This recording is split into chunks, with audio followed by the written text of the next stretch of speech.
મહાપર્વ એવા મહાકુંભમાં 60 કરોડથી પણ વધુ લોકોએ આસ્થાની ડૂબકી લગાવી છે, પરંતુ જે લોકો મહાકુંભમાં ન જઈ શક્યા હોય તેમની ઈચ્છા પૂર્તિ માટે વડોદરામાં BAPSના સંતો દ્વારા પ્રયાગરાજથી લાવેલા ગંગાજળનો પ્રમુખ સ્વામી મહારાજના જન્મસ્થળ ચાણસદ ખાતે નારાયણ સરોવરમાં જળાભિષેક કરવામાં આવ્યો। આ કાર્યક્રમમાં ભવ્ય યાત્રાનું પણ આયોજન કરવામાં આવ્યું હતું।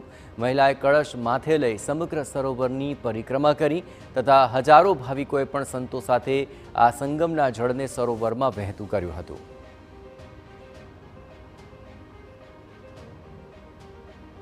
અંદર નારાયણ સરોવરની અંદર એ જ ગંગા જળનો અભિષેક વિધિ થવાનો છે।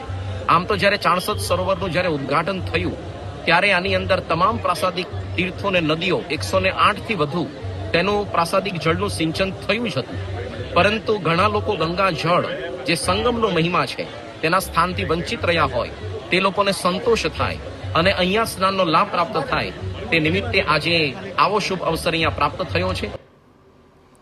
જામનગરના